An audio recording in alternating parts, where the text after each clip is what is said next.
This is part 2 of the first episode of the Lunar Arcana. If you haven't already gotten to watch part 1, you can find the link in the description. I'm interested in your opinion in how we are balancing this Nine of Swords with Temperance, because as we're looking at the Gemini-Sagittarian axis, these are going to be the two cards that we've pulled so far on that.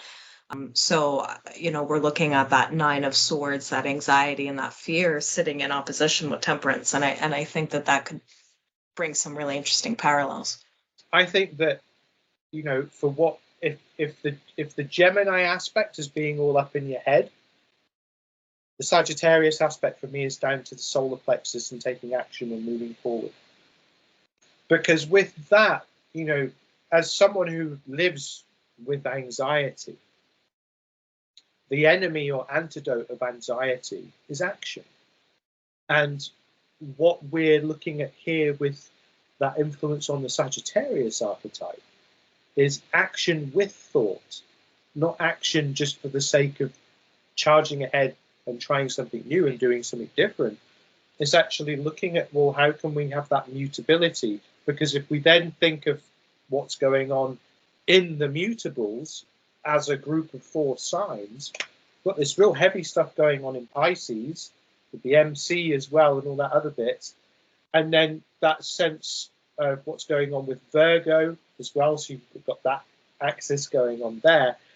And now bringing things together with that conscious and considered sense of action, because again, here in the chart, Gemini is the 12th house. So if we're thinking about that 12th house theme of transcendental service, rather than the idea of like, oh, 12th house is the enemy's out to get you in secret. No, bugger that. Let's actually think about how it is that we fit into this whole thing. Because Temperance is asking us for balance. We've got that in the Sagittarians, 6th house of service as well. It's one thing I like about Cancer rising is, fire signs in the workhouses, that kind of thing. But with this, that sense of bringing it all together, I think the mutable nature, the adaptability, the changeability, essentially kind of having to be a chameleon in certain aspects when confronted with all of this Aries energy of the sun, the moon, the north node, Chiron, the eclipse, everything going on there. This very much like challenging the pillar of self. Well, to me, mutability feels like the thing that is going to help frame that personally. Yeah, I think there's a lot to that. I think there's also something worth mentioning between Gemini and Sagittarius is when we're thinking about, the ages of the chart I had touched on before, with Aries being, the infant of the chart, that initial first breath. We're looking at Gemini, being early childhood education. We're looking at, the first couple grades at school. Whereas Sagittarius is going to be, much older enough to have, a few degrees in school. So we're looking at our 20s. And so we're looking at those original, initial, early childhood experiences that create that sense of fear, that create that sense of anxiety, that create these mental barriers that we have, built up on our own, that are still holding us back today as adults. And then finding that balance between, okay, which part of my framework, which part of my, mental schematics here work for me, which are keeping me safe, which are helping me move forward, and which ones are holding me back, which ones do I need to, perhaps demolish and rebuild. And so striking that balance between honoring our roots and honoring our core values and, setting off and creating new ones, I think are also going to be really brought to the forefront here. I agree with that. And as you are just saying that, I was reminded of the nature of Scorpio being connected to the death card here. And when we think of death in the Rider-Waite-Smith deck, we see the rider on the white horse trampled over the king, the emperor. The figure of strength is on her knees, crestfallen, head to the side. The Hierophant pleads, and through, the Hierophant's staff is on the floor, and then there is the child at the feet of the horse, just looking up in wonder. It's like, well, I embrace this, I meet this with the innocence and the curiosity of the child. And then it's through the cleave in the mitre of the Hierophant's hat, essentially, the bishop's hat, cleaves open, and you see it up going through the two gateways with the rising sun. Just the yellow sun coming behind it. And if we bring all of that together, because we were talking about cardinal, we're talking about mutable, now we're going back to the fixed, because essentially with the core message, with the Five of Cups and the Scorpio sign, that mutability, I think, will very much put us in touch with the child's self and help us get into the mode of Aries viewed as the infant. Yeah, there's been a lot of work here about reframing, about finding different perspectives, about perhaps reparenting, restructuring, and regaining the bearings that we want to be operating from in order to step forward into this eclipse propulsion, rather than being sucked into this vortex of anxiety of sitting in that initial layer of the chironic journey, which is doing no favors for anyone to remain in that place. Well, absolutely, I couldn't agree more. All right, so after all of that, now we're coming up to our next card, which is our 8th card. Let me just come back on the tarot camera there. Our 8th card here is, how does this invite me to integrate the aspects of the South Node, the things that we dealt with during the Libra eclipse? We have the card of death. So considering we've just been talking about this, and considering the Scorpio association that we had with our Five of Cups, I find this pretty funny that this has come up. Actually, because we were just talking about it. It's like you're an intuitive or something.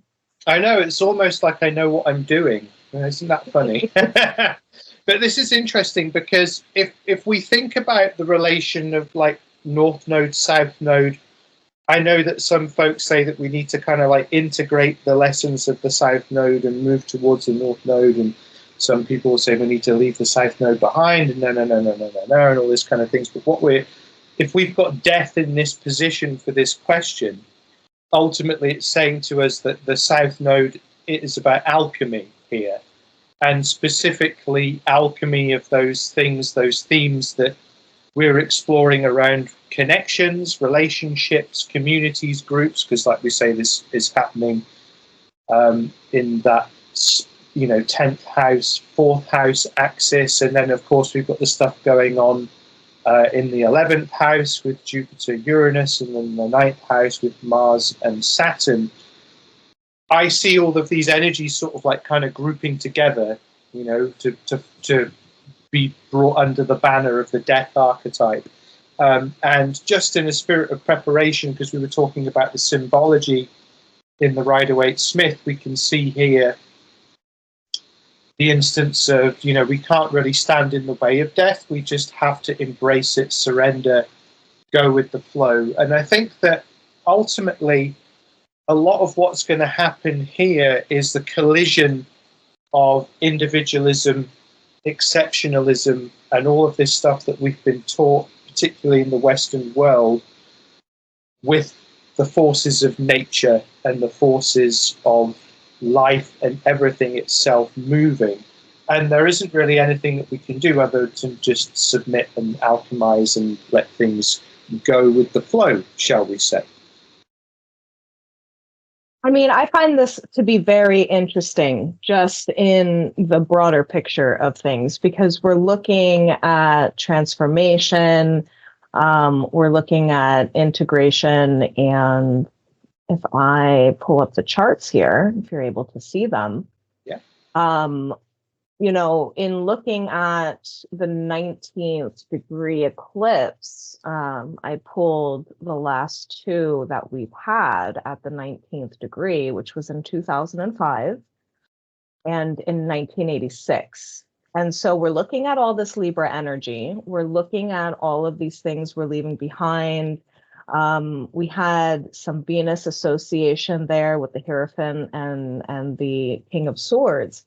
And so in 1986, we had Venus sitting in Taurus at the mouth of this bowl pattern in opposition with Pluto. So the mouth of the bowl is what we are experiencing all of this energy through. This is, the portal to which it enters before it settles at the bottom of the bowl here with the sextile with Mars and Jupiter. And so, when we're looking at the 80s and when we're looking at themes of Pluto in opposition with Venus, we're looking at a lot of change where we're seeing the wealth go from the middle and bottom to the top. We're looking at a lot of greed. We go to the 2005 chart, Venus once again coming into play here, this time in Aries in conjunction with the North Node and the eclipse itself. And so we're seeing Venus take a completely different but still exalted position in this conjunction between the North Node and the eclipse. And now she's been really removed from this picture, put into conjunction with a loose conjunction with Neptune and that sextile with Pluto. So it's kind of closing out this chapter from taking her into this position with Pluto, this indicator of death in astrology, from this position of, like I said, this greedy dominance over other people's resources with this opposition here to this position where she is now. And we're seeing so much transformation on this global scale come from that. We're seeing so much of this shifting, with this death-esque energy coming to the forefront right now. Absolutely fascinating that, particularly what you were saying about, the 1986 chart, a lot of greed and all of this kind of stuff. And now, almost 40 years later, we're looking at that being completely flipped around. And I feel that it's, how do I put this? Because I know that, we were talking a lot about context, and I got really sucked into the Saturn stuff. And the thing that I find interesting is I feel that there's going to be a bigger divide even still between those who are advocating for the extractive old way of living and then people who are trying to move towards a more kind of regenerative new way of doing things. And the image that I get for that is in fantasy stories and stuff where someone shoves a sword into the ground and the ground cracks open. I feel that it's like that, and then we're going to see that sort of opening up. Fissure. Yeah, as we go through, because obviously we've got the Libra eclipse again later in the year, which is still part of this whole thing. And I wonder where we'll be at by that point in time. Right. And, the question being asked is, how are we invited to integrate these things and to see the death card call for these extreme transformations and what we're looking at on these, partnered situations through Libra. I think that these ideals coincide both with the, political inequality and the wealth inequality, and then also on a more personal one-on-one level, because there's so much disconnection that needs to exist in order to keep these systems running. There needs to be almost this emotional dissonance between what we know intrinsically we want and need and what we have. And I'm noticing on at least with a vast amount of my clients right now, we're really breaking through codependency. We're really breaking past this need for partnership at the expense of, our own true happiness. And so, integrating that self node energy into this call for independence, I think the only way that we can do that is to see a death in how we previously partnered and how we previously allowed ourselves to contractually obligate ourselves. Yeah, I agree. And I think it's interesting if we think that, on time of recording, we're a few days out from the eclipse, but we're kind of going to go through this Venus-Neptune conjunction into the eclipse, where it's, like you say, it's the looser energy. But then we have those applying conjunctions, building conjunctions, either side of the eclipse. And I feel that the big one here with that ninth house stuff is a lot of, well, who are we taking lead from?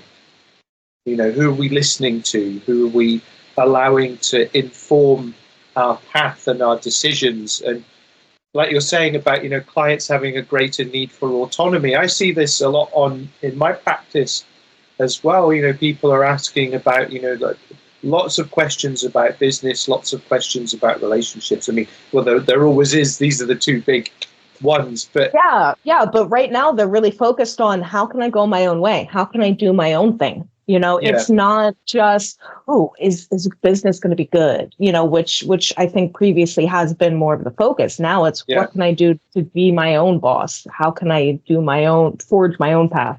There's also lots of questions about longevity as well, across the board. I think that's, if I was to pull it back to one thing, it would be, is this going to last? Am I building this house on rock or is it on sand? And, as someone who is a fourth house Libra sun, the death in this moment is the only way, I think, because, if we think about what we've been encouraged to aspire to, the whole, so it's that whole aspirational culture that, if we look back to the 1986 chart, that would have been in its peak, really. Right. Easy access, easy credit. We didn't even have credit scores in the UK. They came in a couple of years later. So it was very much like, we looked to the 80s as that time of like, everything was great, it was booming, but all they really did was kind of kick the bill down the decades. And now we're faced with, how do we deal with it? So and 86 really showed a lot of cracks, at least here in America. Although things were still, like you said, very easy access, easily to imagine. In January of 86, we had the Challenger explosion, which really, put a huge dent in the confidence people had in our space travel. Yeah. And then we also had Reagan being exposed with the Contra arms deal that contradicted everything that he was saying publicly. And so we're looking at just these cracks beginning to form and beginning to show. And I think, 2005, this is when we had Katrina. This is when we were deep into the Middle East war with Iraq, and a lot of Americans were confused because that was not the lie being fed to us about what happened with 9/11. And so now we're seeing these cracks really deepen. Now we're seeing these things really start to form, this fissure that you were talking about. And now we're here in 2024, and, everyone is, a lot of the doom and gloom astrology, a lot of the doom and gloom oracle readers and spiritualists are American. And it's because we all feel, that axe right above our heads about to fall. We feel it. It's here. It's time. Yeah, it's a tricky one. And then if I look at 2005 from the UK perspective, that's when there was the London bombings, whatever you want to call it, which, if anything, how do I put this pragmatically? That certainly amplified the whole business that was going on at the time in the minds of the public, because there was a lot of skepticism, there was a lot of anti-war movement. There is a big anti-war movement here in the UK that just doesn't get shown on international news because obviously wave the flags and all that kind of thing. But it's interesting to look at how, from the UK's perspective, it was quite an optimistic time going from about 1997 when the governments changed. And then that was, 2002 with the Iraq invasion definitely was this is maybe not what it is. And then by 2005, that was very much like, with that time, that road is clearly closed to us. Right. We're going in a different direction. So there's a lot of change here as well. Yeah, I mean, on this global scale, we're so connected. Although we experience, these things separately, our countries, we're still, politically in a lot of ways connected. Yeah, you guys are our grandkids as nations go. So the stories will forever be linked. There's no, and I think that a lot of people would maybe be well served to acknowledge that more openly, because then that actually means there can be greater cooperation and collaboration in actually trying to find some shared understanding of things, rather than just saying, oh, you worry about what's on your own island. It's like, well, it's all connected though, Yeah, especially, like I said, 2005 is when we really saw a global connection through the internet, through countries catching up with their internet connection and joining the conversation. The globalization is unignorable at this point when it comes to trade and commerce and politics. It is what it is. I don't want to get into any type of weird conspiracies about it. I think it's just the nature of where we're at in the timeline. We can address that stuff without drinking the Kool-Aid. Yes, easily done. Yes. Just a bit of critical thought and no emotion. It's fine. Yeah, I think it's interesting, and I think that to me it feels a bit paradoxical, because if we think about the themes of the nodes and the archetypes of the signs that they're in, Aries being very much about the self, Libra being about partnership, it's like we need partnership, harmony, and interdependent cooperation, but it's like we have to go through the aperture, the portal, the jump point as that Aries individual energy to get there. And I find that really interesting. Yeah, but the way that I'm looking at it is more of, we have to leave situations and relationships that do not serve us and go out independently to find relationships that serve us better. I don't think it's leaving relationships entirely, but I also don't think that we're only looking at this on a relationship level, because Libra is also standing so much for justice and so much for, court matters and contractual obligations. Also, laws. We're looking at changing things that aren't serving the people.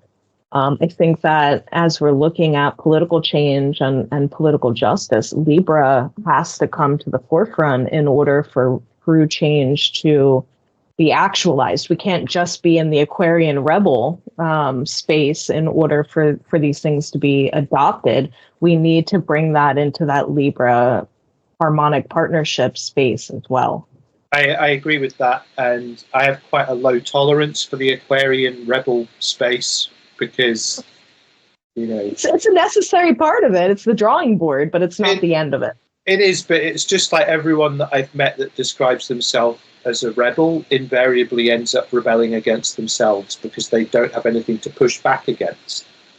So I agree with it up to a point in terms of it, again, like the idea of it being the fuse. And then we see where we go from there, absolutely. But yeah, I think it's Libras, we will do well if we can lean into the justice side of the archetype. Because Libras, again, like we've been talking about pop astrology, they get done the dirty in that respect, and you get missing out on such an important part of that. And it's interesting when you're talking about laws in the UK, it's like they keep going back into these more regressive views and like trying to put these regressive views forward. And I'm struggling to see the paradigm where that actually locks in and takes place. I feel like it's going to be an abortive attempt, which is just not going to last, because ultimately there's more people than there is. I know the state always has a capacity to expand and contain, which is something people don't talk about enough. But I do think that there's going to be this kind of, again, it's the fissure, the schism, that kind of thing. Maybe people just actually refusing to acknowledge some of this stuff. Yeah, absolutely. So now what we're going to be looking at in terms of the spread is a slightly different theme. So it's kind of like any challenges that can come up, how we can meet them, and then ultimately our highest place of transformation. So what we're going to deal with now is what are anything that's going to come up from the shadow. So if because it's a collective spread, let's say the collective shadow. So this card is collective shadow? Yeah, what can we expect to, themes related to this coming up from the shadow, and yeah, what have we got? So that is our 7 of Swords. Ooh. Now this is interesting because, 7 of Swords, correct me if I'm wrong, fixed air, number 7? Yeah, that would be... So our Aquarian rebel comes to the fore. That we were just talking about. Yeah, I love it. Absolutely, because what's interesting here is I know that like so many people are, Pluto and Aquarius is a big conversation, and I'm so here for it. But the thing that I find interesting about the 7 of Swords is people will often interpret this as being robbed from or someone taking from you. But we can also see it as, tiptoeing around things that need to be discussed openly. And, trying to do things in a more clandestine way. But that clandestine approach doesn't necessarily work. So if we think about this in terms of the collective shadow, and, the shadow side of Aquarius, and like we were talking before about, Aquarius being the not self, Leo being the self, this collision of the old world and the new world. And if we think about those eclipse charts, the 1986 one, yes, Pluto was in Scorpio at the time, but we were still very much living under that influence of Pluto in Leo and everything that had been constructed as they were of age and the ruling class at the time. I feel like you want to say something there, I can see. Yeah, I mean, Pluto's in Aquarius right now. And so thinking about that Pluto-Venus connection and now seeing the sign that Pluto's in right now pop up as that shadow collective, I got, gave me the spooks a little. No, but this is good, isn't it? Because it's the end of the day, it's looking at how we can navigate these situations. So with the 7 of Swords, I think it's very important to draw focus on that which we carry with us rather than romanticizing that which we've left behind. Because in the Rider-Waite-Smith deck, you see the person looking over their shoulder at 2 swords stood in the ground when they're carrying a bundle of 5 on them. So something that we could consider in our collective situation is just focus on what we're taking with us. Because again, if we're dealing with that integration of the South Node energy and leaving behind things that don't serve us, I think that is going to have the table legs rattled a bit by that Jupiter-Uranus conjunction. So as we're going into that, it's important to be like, well, You never lose anything you weren't supposed to keep. Yeah, I see the fact that that's the card you pulled for the collective shadow. That card is so heavily associated with manipulation and deception. Yeah. And getting away with things. That's so much of what we're trying to move away from. That's so much of what this eclipse is calling us to, go think for yourself, emotionally and physically, with that sun and moon coming together there in Aries. Take the steps you need for independence. Don't let other people control, your view of yourself or your opinion of how far you can go in life. And then to see the seven of swords on that collective shadow of what we all need to be pushing through, I think it's just a little too on the nose. I'm with you on that. And again, I find it interesting because it is through the wound that we are manipulated. It's through that, if we think of aspirational content, aspirational marketing, it's as old as the hills. Buy this particular thing and then you're in this class of people.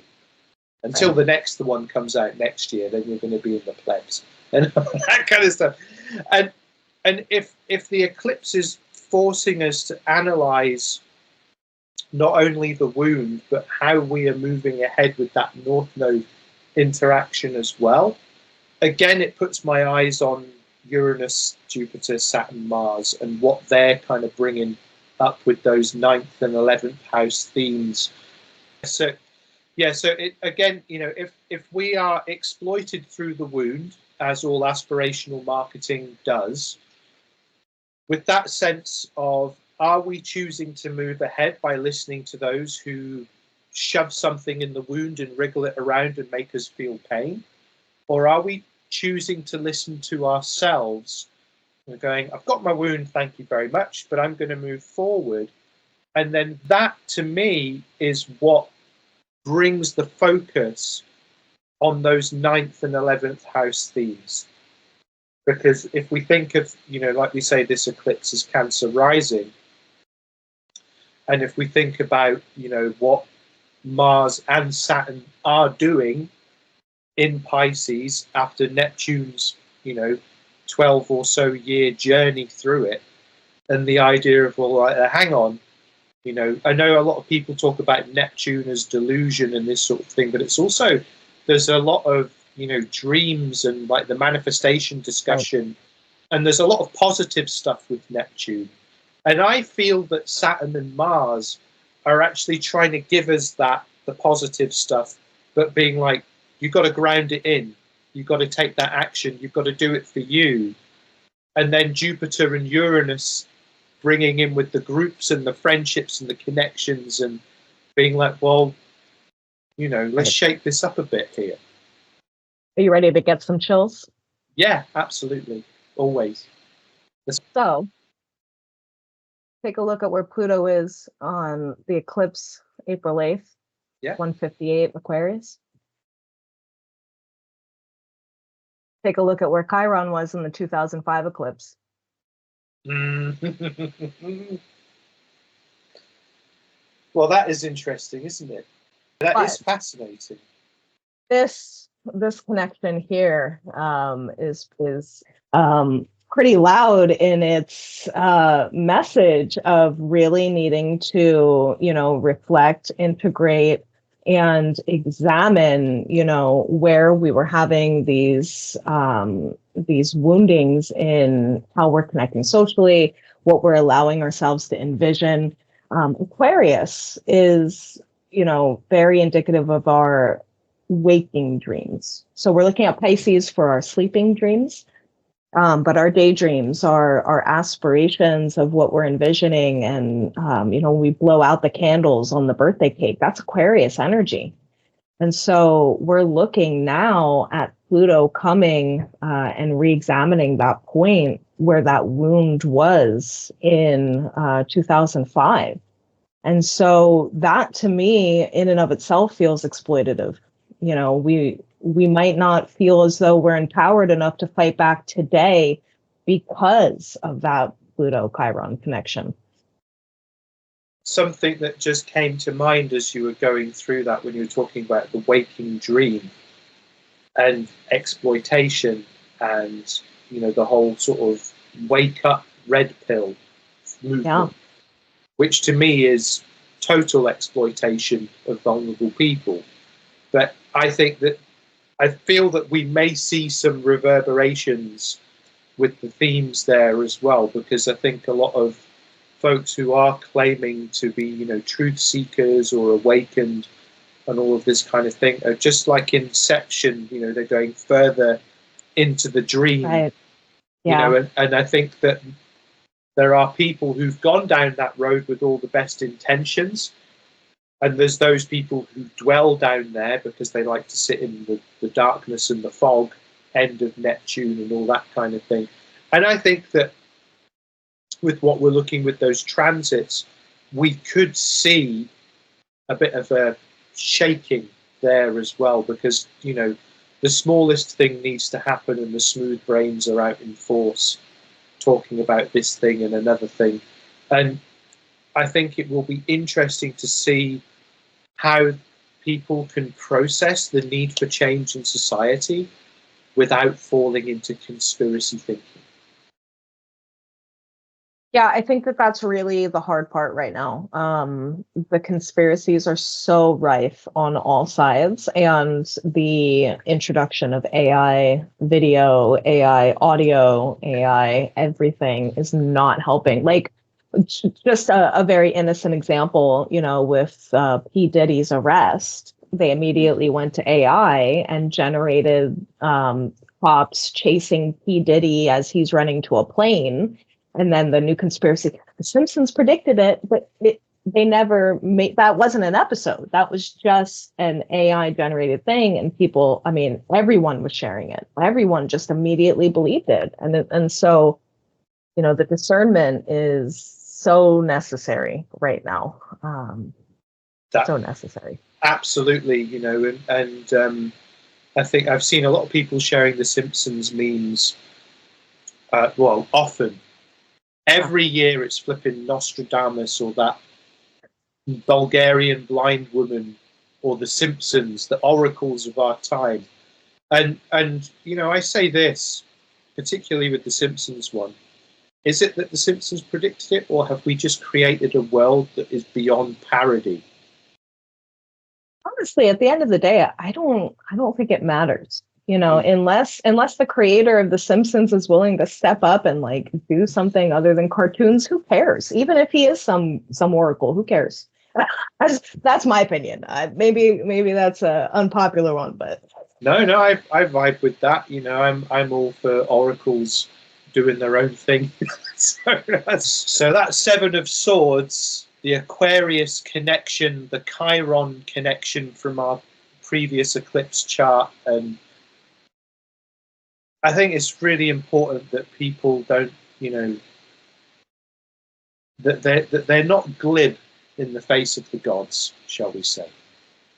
Yeah, and I think it's important for, I know a lot of our viewers probably have no memory, no conscious memory of 1986. I know I don't, but I think that the majority of us have a memory of 2005. And so for us to go back and reflect, what were we doing at this time period, right? Where were we feeling disconnected from social groups? Where were we feeling disconnected from our own hopes, wishes, and dreams? Where were we feeling disconnected politically? Where were we feeling disconnected charitably? And, what are we doing today to change that? What are we doing today to transcend that for ourselves?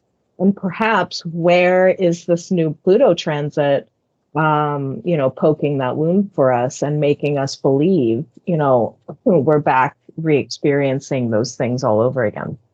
No, absolutely. And I think if we can ask those questions of ourselves, then, we get to sort of graduate, this lesson's cool, now you can go explore this. And I'm really curious about where that's going to take people.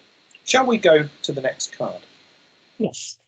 Okay, so our next card is how can we meet these unexpected obstacles coming up? So we've had our Seven of Swords. We've done our Aquarius analysis, shall we say. So how can we actually meet that energy when we're presented with it? Three of Wands. So, like we've said, minor arcana association is with Aries here. But with this one, Three of Wands is all about perspective. So if you feel that Seven of Swords energy, that deception, the illusion, the fixed air, because obviously fixed energy doesn't really like to move.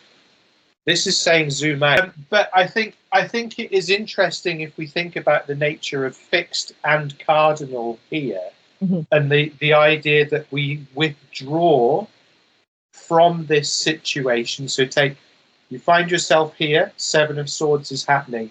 What do you need to do? Take a couple of steps back and see from the higher perspective. Don't get involved, don't get sucked into nonsense, don't get into any ideological crusade or anything like that.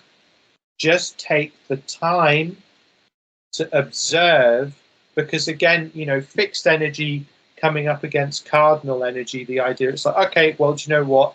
Maybe this cardinal fire could burn away that fixed heavy air. It can make that nice strong flame, but we have to do it in such a way where it's a considered and measured action, and sometimes no action is an action. Because with the Three of Wands, it's that idea of looking at how you want to come down the mountain, and in the Rider-Waite-Smith, the sea is shown as golden. So with the golden sea, it doesn't show it like that here, but that represents opportunity, possibility, change, and transformation. And with this, we kind of get an opportunity to tackle some of the weirdness that we'll see in this Pluto and Aquarius era right at the very beginning.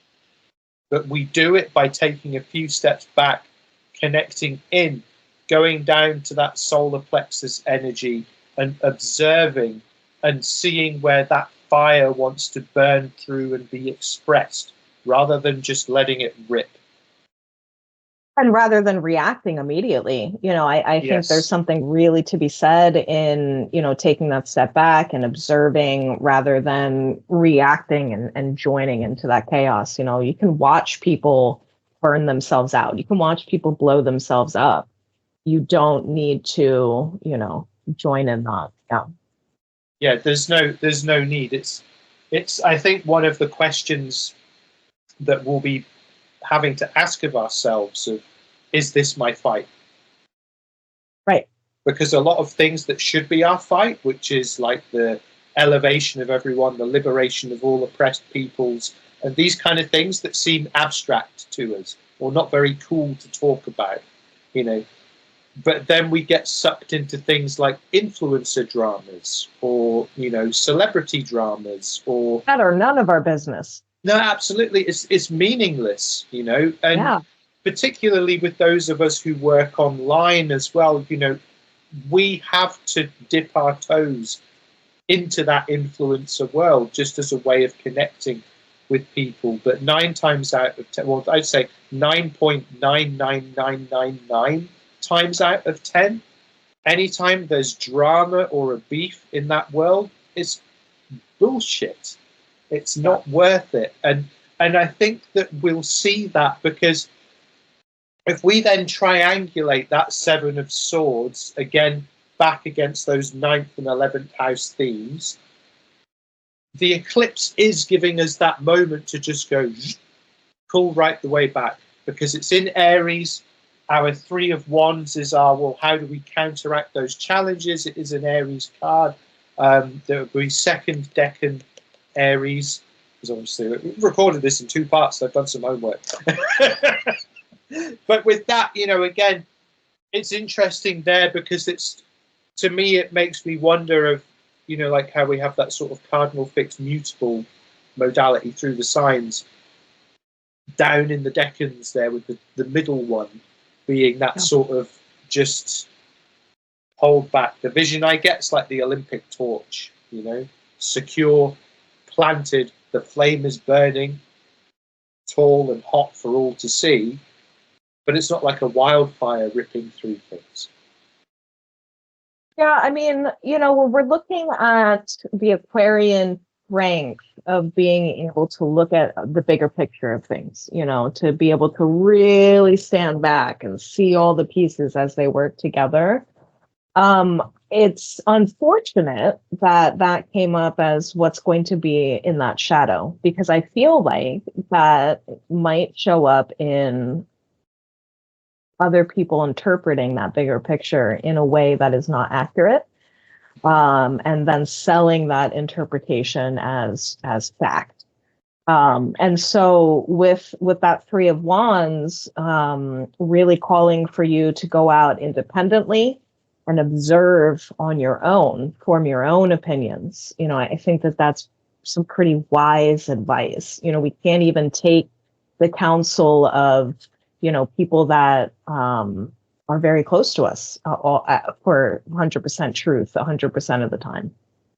No, absolutely. And I think it's important to recognize that even within our most intimate relationships, you have to retain your autonomy. You know, as much as you could love the other person so dearly, you still have to be yourself. And being able to disagree, but navigate that ethically, is a talent and a skill to be developed. Yes. Like you said, not everybody has that skill of being able to say, I love you, but this is a terrible idea. I love you, but you're wrong. You know, that's a lot of people don't have that. No, they don't. We've got one more card to do. Just one more? Okay. Yeah, that's it. What's the final question? So the final question is, what is our highest possible transformation? So this is our kind of in the collective. We've gone through everything. Our highest possible transformation is the Knight of Wands. Now, I like this because this is showing to us that we're really being given license to experiment, explore, and let the fire energy drive out and ride through us. So essentially, you know, when I said before with the Three of Wands is not letting it rip, the Knight of Wands is about letting that Aries energy rip in your life and just letting it go for it. Because the Knight of Wands, you know, knights in tarot, as I know you know, Nichole, this is for the benefit of our viewers, knights all represent action, and they all represent different types of action expressed through these different elemental lenses. And with the Knight of Wands, we are looking at a mixture of experience and willpower. It's not the, you know, the most worldly wise of the knights, but has definitely seen enough to know what to do and what's going on. And with this, we could argue that, you know, wherever we are on life's journey, we're getting rid of the people above us, you know, because we have, we come back to our, again, I keep bringing it up, the themes in the 9th house and the 11th house. This centers everything back on the eclipse to show us how we can navigate those conjunctions and the influence of those conjunctions, and how, you know, so like if I had a gong and I banged the gong, you're going to hear the gong for a little while as the sound dissipates. And I think as we go through that, riding out on that horse, strident as the Knight of Wands, full of confidence in ourselves. For a lot of people, the idea of being confident in yourself, confident in what you want to go in this life with the North Node energy, and how that wound has held you back with the Chiron energy, I kind of feel like it's like pulling the arrow back, a bit of Sagittarius vibes coming in there, because of course, absolutely. Sagittarius, the centaur, Chiron, the centaur, and all of this stuff kind of hangs together through that for me, anyway. Yeah, and with the Knight of Wands and its association with Leo, I think that that's really interesting, given, you know, Leo was the underside of the deck. That's the only other time that popped up through the Five of Wands. And so, really looking at our hidden unconscious drives in that underside card um, also happens to be how you can pull out your highest potential in the transformative nature of this. I also want to point out that we're looking at a lot of impulsive energy that comes from the Knight of Wands. He's not as studied and measured as the king would be, right? So he's going to take action perhaps without thinking it all the way through, perhaps without, thinking all of the repercussions of this out. And in this eclipse and in the decisions we're about to have to make, within our own relationships or with our own dynamics, however it's affecting our charts, we're going to have to make some impulsive decisions. We're going to have to think on our feet. We're going to have to be quick about it, and we're going to have to be taking moves for our best interests. Because although the Knight of Wands is impulsive and a little immature compared to the King, his intentions are usually always good. He's usually always trying to do the right thing, right? I'm just reminded of Han Solo in Star Wars. But because it's interesting, because we've gone, as we've been talking about these various different things, our first representation of the Leo energy was in conflict with itself, kind of eating itself in a way.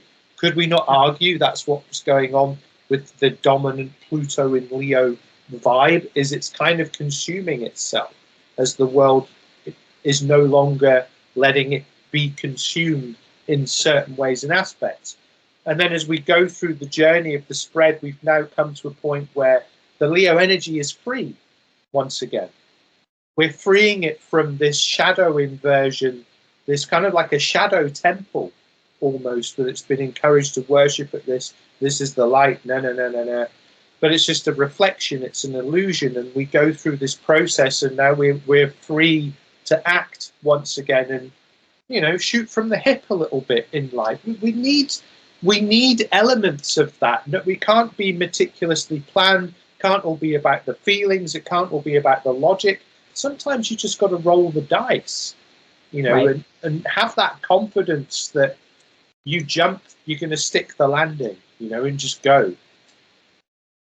Yeah, sometimes you have to have faith in the things that you've already learned and experienced. You can't always be questioning yourself. And I think that, that's very indicative of that Aries energy, of that independence, of that autonomy, and of that impulsive nature to just go, take that first step. So now that we finished with the cards, I wanted to give advice for 6 pieces of advice, depending on the axis of the houses it's falling into and everybody's natal chart. So while we're talking about all of this in the abstract, I hope people have enjoyed, the archetypes and themes that we've been pulling apart through the cards and through astrology. But let's talk about how it impacts you personally, because I think that's important. If we are experiencing the eclipse in houses 1 and 7, these themes of the me versus the partnered we that we're all kind of experiencing with that Libra Aries axis is going to be enhanced. We're really going to be taking a look at, where do I start and where does my partner start? Like, where do I end? Where do they begin? How am I enmeshing myself in these relationships? Where have I lost myself? What can I do to step out into the world in a way that I am projecting exactly what I want? How can I encode my messages in ways that people decode it in ways that I want them to? And we're also looking at, our intimate relationships as well as our business partnerships. Where am I being taken advantage of potentially? Where am I not celebrating my partner as much as I should be? Where am I taking other people for granted? Where are people taking me for granted? All of this eclipse is going to be illuminating this in a big way, especially because, we've had Chiron transiting here long term. We just had that Chiron North Node conjunction. We've had Mercury come into conjunction here. So we've been examining these themes in this house in a few different layers. And now the eclipse is, now it's decision time. What card have you pulled for this axis? The Seven of Cups. No! Oh my gosh! Okay, what does that mean? Well, if I'm not mistaken, Nichole, that's another Scorpio card, isn't it? Our fixed water energy. So in this case, when we're dealing with these themes, it truly is a case of if in doubt, do nothing. Because having that on your ascendant or descendant house, it's going to be a pretty powerful experience with these eclipses either way. But it's also about, the phrase I'm reminded of here is the grass is greener wherever you water it. Yes. That's great advice for this card. And remember that you might be shown someone is saying, oh, my grass is really green over here, but you go over and it's plastic fake grass. It's not real. There's no life. Nothing grows. So in this moment, just be mindful of your choices, be mindful of your decisions, be most mindful of the impulses, I would say. Because the impulse, what could be something that you think, yeah, it's time to make this big sweeping change, could just be a need to open the release valve. So honor that. Yeah, with those cups, we have some treats in some of them, right? And we also have some tricks. So, while you might be seeking those jewels and the laurels and your crowns, you might get hit with a tower moment or with a snake who's, out to get you. We might not get the desired outcome. And so on that note, I also want to say not always you making that choice, right? Sometimes it might be coming up that, our partner might be making these considerations, or it might be that, you're being sold a dream that's not real, like you had said. And again, I want to keep pointing out that we're not just looking at like your husband or your spouse. We're also looking at other people that we're signing contracts with. So if we are in the process of buying a home, right, we need to really make sure that our real estate agent isn't selling us, on a dream that doesn't exist. And we're about to sign a contract that we are going to really regret. We're looking also at legal matters, right? So if we are facing legal trouble, that Seven of Cups is a hard card to pull up because I don't know how it works in other countries, obviously the justice system. But here, we're offered plea deals and we can go to court and fight things in front of a jury trial. And so, settlements and bargains that are offered to us might not be what they're promised to be. We have to really consider the full themes of these houses when looking at what all this could apply to. I agree. So house 2 and 8, we are looking at resources and values here in these houses. So we're looking at money and finances but in the second house, we're looking at our morals. We are looking at the things that are important to us beyond, just zeros in our bank account. We're looking at our moral fiber. We're looking at the things that we place high value on as we go through our day-to-day lives. We're looking at our food, our resources. We're looking at the physical items that we collect in that second house. In the 8th house, yes, we're looking at those themes of death and transformation, but we're looking at shared resources. We're looking at taxes. We're looking at budgets that we share with people. Um, we're looking at people who are dependent on us and who we are dependent upon. And so with the eclipse lighting up these houses, we're really looking at a shakeup in our finances and what we view to be stability. So we might be reconsidering our family budget in a huge way, or we might be considering our own core values. Right now we might be really digging deep into our childhood and reparenting ourselves based on what we were told mattered, what we were told was important, and kind of reconfiguring and reevaluating and writing our own moral code of ethics. In that eighth house, we might be called to re-examine where we are allowing other people to be dependent on us to our detriment, where we are allowing other people to take that energy from us on a subconscious level, where we are not easily able to put our finger on it because it's in that deep eighth house. What card did you pull for advice? 9 of Wands. Ooh, So, okay. mutable fire, Sagittarius vibes. But the 9 of Wands really is a case of don't let that past experience cast a shadow over the present and the future possibilities. Because we've all been through bad stuff. And when it comes to, again, with some of the collective 9th and 11th house flanking the 10th house of the eclipse, we think of this on the 2nd and 8th house axis, we can be scared to take that step forward if there's resources involved, because maybe we've been, what's that phrase, once bitten, twice shy.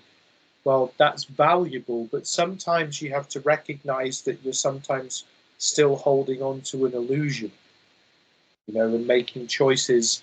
And all those like the social media coaches, don't make choices based on your fear. But there's a truth in that, And when we are conditioning ourselves to keep ourselves safe, we're protecting ourselves from things that have happened so they don't happen again. Yeah. That can get in the way of movement. And if this eclipse is all about getting the fire energy moving again, this might be a good time for you to take stock of those experiences where you still feel a bit guarded around them and ask yourself why. What did you learn? How did you grow? How did you change? What would you do differently? What would you never do again? And that gives you the lesson of the 9 of Wands alchemized into something positive, powerful, and productive.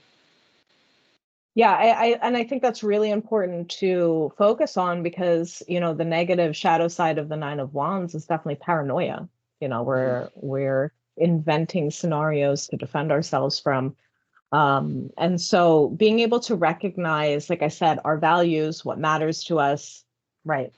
Our values, what matters to us, and then setting firm boundaries based on those to protect us, I think is definitely the way to go, according to that card. I agree 100%, because again, it's like with this, there's no hard and fast binary right or wrong. It's going to be it's more of a matrix style decision-making process there. Yeah, absolutely. Houses 3 and 9. We are going to be looking at how we interact with our world on an intellectual basis. So what are we learning? What are we teaching?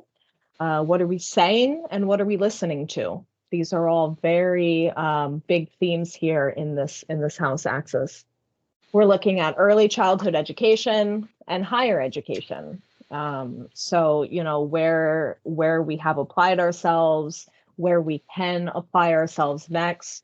How are we teaching our children if we have them? That'll be a big theme there in that third house.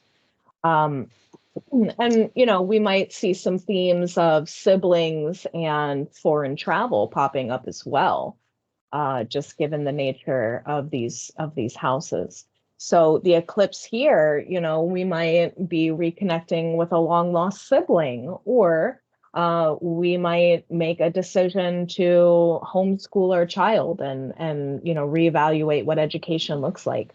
We might be re-examining where we've allowed ourselves to not have the full gift of our voice. Where have we been keeping quiet situations where we should absolutely be speaking up? I feel like all of these would really be on the forefront in that house axis. Mm. What card did you put? What card jumped out? Temperance. Ooh, again. Okay. Yeah. So in our main spread, this card was where are we being asked to be open? So, we could maybe think about not just the, third and ninth house themes here, but maybe also for all of us in our third and ninth house respectively. Because temperance, it is that sense of using that higher wisdom, however you conceptualize of that, to bring together that blending of the light and shade of the experience, particularly like you said around the pieces around reparenting, and then how that then lets you engage with the higher learning as well, because again, with Aries wanting us to move forward so fundamentally, whenever we want to move forward in life, well, we're going to need to learn more stuff, we're going to need to do more stuff, we're going to need to expand.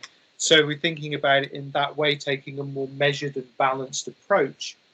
You're going to be mitigating potential risk of harm occurring, but you're also allowing yourself to be open in a way that feels natural, and you're not putting yourself under the hot lamp in a way that's uncomfortable. Yeah, absolutely. Absolutely. And I find that very fitting for that 3-9 axis for that card to pop up there. And that might be a call for those who have the eclipse falling in those houses to really examine, those ninth house themes of, the temperance, Sagittarius association, of higher education, of foreign travel, of being more open-minded, to things above and beyond your local, hometown. So we're looking at houses 4 and 10 next.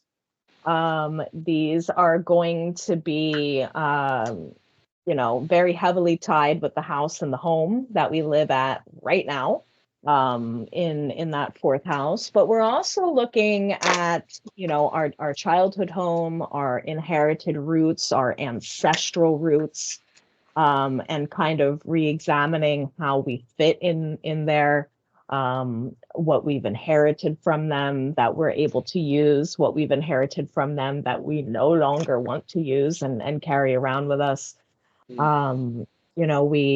We're re-examining our relationship with our parents in a big way with that 4-10 axis. We are looking at our physical space and how well it serves us. Now we might be called to do some renovations. We might be called to, do some serious deep cleaning. And then on the 10th house side, a lot of this has been watered down to this capitalistic lens of, just career. And so, yes, career can be impacted. Yes, absolutely. And I don't want to discount the importance of that. But we're also looking at the legacy we're leaving behind. And so, what are you doing right now that people are going to remember you by? Does it matter? Are you wasting your time and energy? And if so, what can we do to, recalibrate and rethink what we're pouring ourselves into in a way that's going to better serve not only ourselves in the long term, but also the people that we're trying to work with within our career? What card jumped? The King of Cups. Nice. So this is our Cancer risings, isn't it, really, this eclipse axis here? And this is great because when we're dealing with the themes of the home and we're dealing with the themes of work, something that's interesting to me is, like you say, you're not falling into that sort of capitalized trap. If we think about the leadership style of Aries, which is very much leading from the front, if we think of the leadership style of Capricorn, stay with me a minute, which is very much like the boss leading from behind, Libra and Cancer lead from the side. So they stand next to you. And with Cancer in relation to the King of Cups, we are looking at that sense of, well, how can you put shape and form to this flow of energy, but remembering that formlessness is also a form in itself. If we think about the movement of water as it is like passing through a river or moving through a pipe or something like that, it's still moving, even though it's changing as it goes. And the idea that, I mean, I know it's not true for everyone's chart, but a lot of people might have their IC in the fourth house there. It's a very personal area. And when we're dealing with such personal themes, the King of Cups is saying that, it's okay to express yourself creatively. And I don't necessarily mean by painting a picture or singing a song. It's about thinking into the more abstract realm and tapping into that side of things and bringing those forward and essentially just giving yourself to be yourself, but acting outwardly as a king would indicate in the cards. And the King of Cups, with its association with Pisces, I think is really strong there. With that existential questioning there of what's truly important. The King of Cups at its best is calling for that emotional balance, and for us to operate in a way that's diplomatic. And so I think that that's really important when dealing with that 410 axis, especially if we're on that part of the journey of the re-examination of, our parents' decisions for us, re-examination of our family relationships. And so being diplomatic in how we are approaching these conversations, I think, is going to go a long way for us to get the desired results. And so by that, I mean, instead of saying something like, "Mom, why did you screw me up so bad?" Just saying like, "Oh, Mom, maybe I wouldn't have made some of the same decisions that you made, specifically this decision and this decision. Could you tell me a little bit about how you were feeling at that time period?" You might get the answers you're seeking if we approach it with a little bit more diplomacy. Yeah, I think it's a good way to look at it. Okay, so next would be houses 5 and 11. These houses are fun. These houses are creative.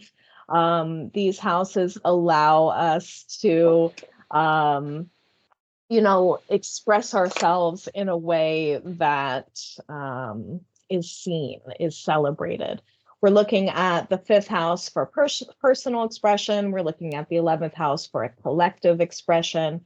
We're looking at the 5th house for our joy, our pleasures, our children.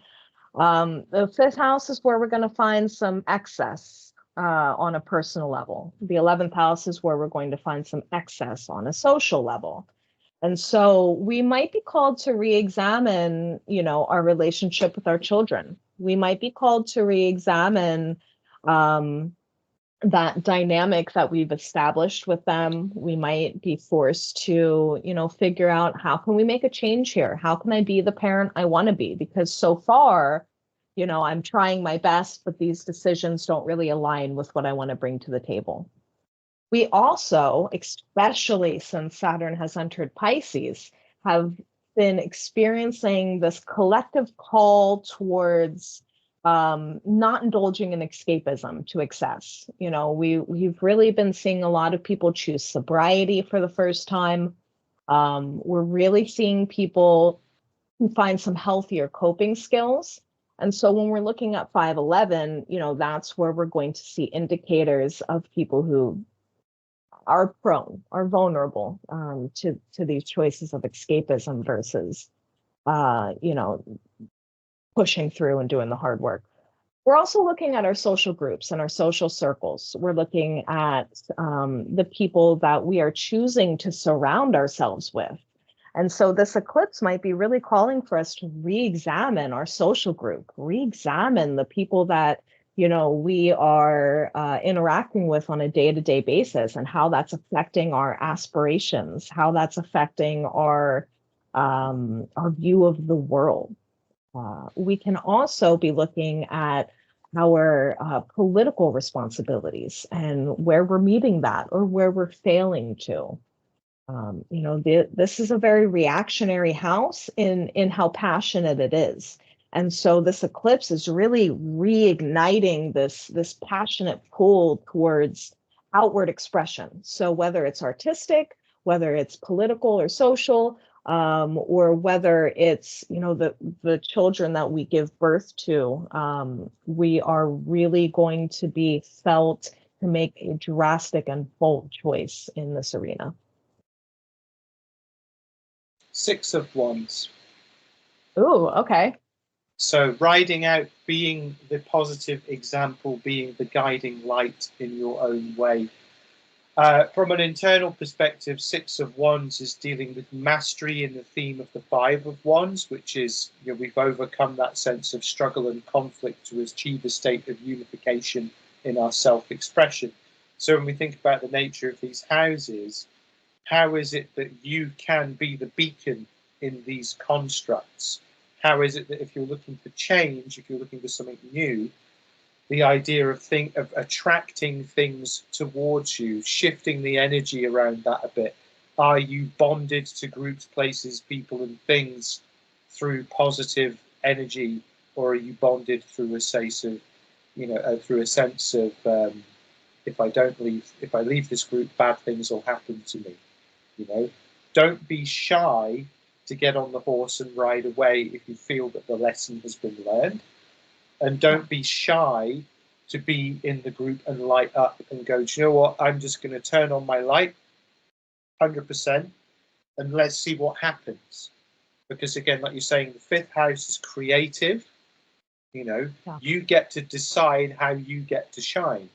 Not someone on Instagram or TikTok or whatever. They don't get to choose for you. This is about bringing the power back to you as well, but you giving yourself the position and permission to do it in your own way. Because we've got a Leo card, and Leo being ruled by the sun. Sun doesn't take orders from anyone. That's Leo's strength and its curse. So you've got to find the sweet spot, where you can shine for yourself for your own reasons, but without falling into this egomaniacal trap of love me, love me, love me. Right. Yeah, absolutely. And, when we're looking at that Leo association, the highest possible transformation card that we pulled was that Knight of Wands. And so being able to step up and really embody that will result in the success and in the public celebration that is so heavily associated with the Six of Wands. So I think that that's a great card to pull for that. And we've had a lot of wands as we've gone through so far. Yeah. Fire associated cards. And, with this fiery eclipse, that doesn't exactly surprise me. It's almost like we know what we're doing.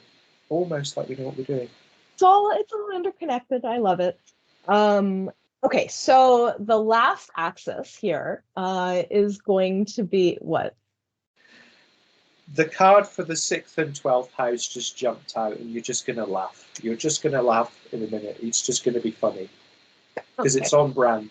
Okay, so the 6th and 12th axis, we are looking at the places in which we are dedicating ourselves in a very selfless light. The 6th house in modern astrology, for whatever reason, has been rebranded as the house of routine and health. But the reality is the 6th house is the house of disease and illness, and that's where we find our health. That's where we find our routine out of necessity. It's not out of, it just comes so easy to you in the 6th house. It's not the case. The 12th house is where we find our own secretive nature. This is where we find the things that we're deeply ashamed of, but we do them anyway and just don't tell anyone about it. That's in the 12th house. We're also going to find the places in which we selflessly do charity. So we're not going to be the guy on TikTok being like, here's a sandwich, to the homeless people. We're going to be the people who, make 1,000 peanut butter and jellies and hand them out without ever taking a single picture. We are looking at the 12th house for institutionalization. So, prison, mental health institutions, rehabilitation. We are looking at the 12th house for our sleeping dreams, for our intuition. That is something that we can't consciously work on. So our intuition that we can work on and do the tarot cards and do other things to sharpen it, that'll be 8th house. 12th house is the subconscious intuitive force. The 6th house was also associated with slavery. And so today we're going to see the places in which people are demanding our labor from us for free, the places in which we feel guilty charging for things, the places in which people will try and force us to do things, without even so much as a thank you. And so as we're looking at the 6th house for our choices with our exercise routines, with our health, with the things that we do in the day-to-day routines, we're going to really be reevaluating where we're being taken advantage of. We're going to be evaluating where perhaps we're taking advantage of other people if it's falling in the 12th house on that way. That whole hidden enemies thing, sometimes we're our own hidden enemy. Sometimes we are the force in the room that, needs to be changed. The 12th house is going to do a lot of shadow work and a lot of unpacking. The 6th house is going to force us to do this work, because if we don't, it's going to backfire on us physically. We're going to start experiencing headaches. We're going to start to have, tummy troubles. It's going to start backfiring us on other places. And so this eclipse really shining this light on, where we're giving ourselves away for free, what we're doing in the shadows that's biting us later. It's all going to be popping up onto that forefront. So being honest and gentle with ourselves and being willing to reestablish a new routine and set new boundaries is very important if we're having it in this axis. Now, what jumped out? We got the death card, Ooh. which is, it's last card of the day, isn't it? This is totally on brand because, we need to think of death not as the end, but as of change. New beginning, yeah. Yeah, exactly. It's like I always draw people's attention to look at that rising sun in the corner there. It's not the setting sun. Getting ready to move into a new stage of being, a new zone of being, all of this kind of stuff.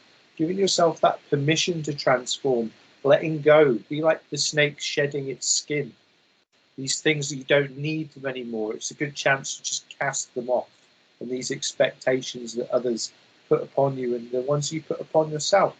Embrace the shadow side of things.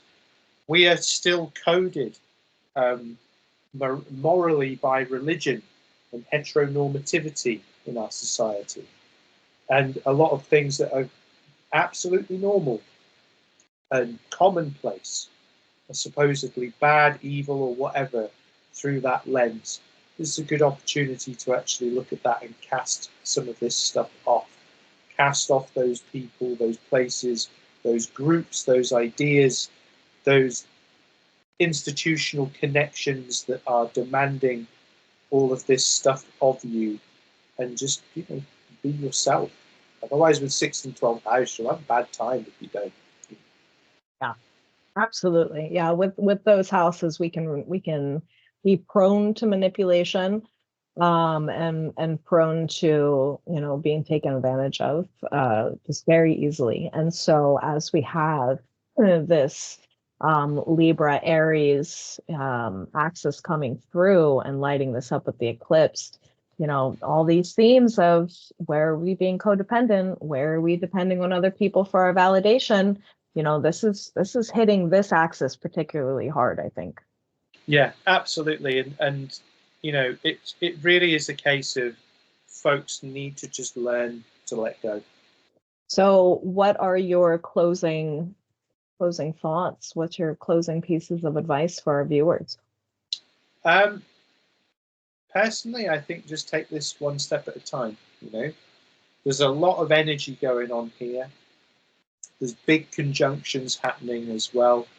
We are in a time of great change, and we talk a lot in astrology about the transits of 2025 through to 2032.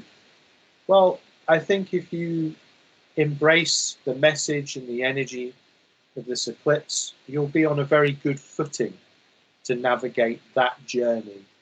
If you ignore it, if you want to shut it out, if you want to stick to the things that are familiar, that pillar of solid stone today will be dust a couple of years from now. So you might as well move with it.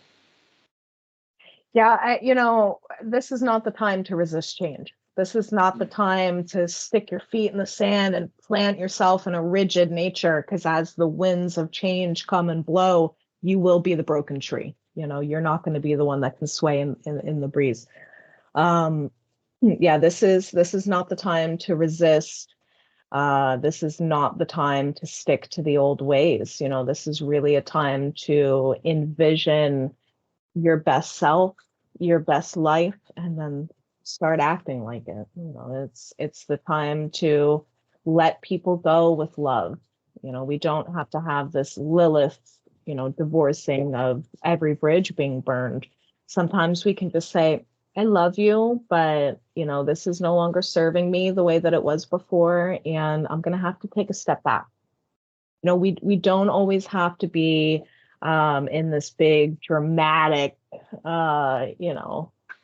story arc. Sometimes we can just, like you said, take things one step at a time, make the choices that are best for us on a personal level, make choices that are best for us on a larger, bigger picture scale. What's best for our community, what's best for mankind, not to be dramatic, but this is really what we're called to do with this eclipse and Chiron's close exact conjunction. Yeah, I'm with you on that. And I think just to what you were saying about not everything has to be a drama, not everything has to be like a soap opera. Well, not everyone will let you do that. And if they're trying to draw you into that, they've just made it easy for you, because if we are consciously discussing all of this, that's great. But those who are unconscious of it, it's still going to affect them anyway.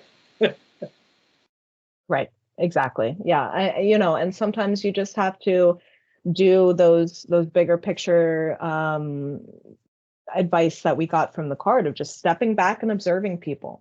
Sometimes you just gotta let people show their true colors, observe it, and move on. And so, as we're looking at the intensity of this eclipse, it feels right now, that everything is very overwhelming. And it feels right now that every decision we make is going to be felt forever. But the reality is that how intense and, integral these choices are today, it's not going to feel like this forever. We're going to make our choice and then we're going to move on. We're going to have new transits to experience. We're going to have new energy to deal with. So we don't need to, make this bigger than it is, as far as, how it's going to affect us in the long term emotionally. Absolutely. Couldn't agree.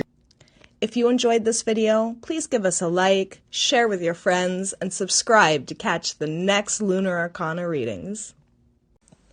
Thank you for joining us for this discussion. Please visit us at alastairballentyne.com/readings and mappingyoursoul.com.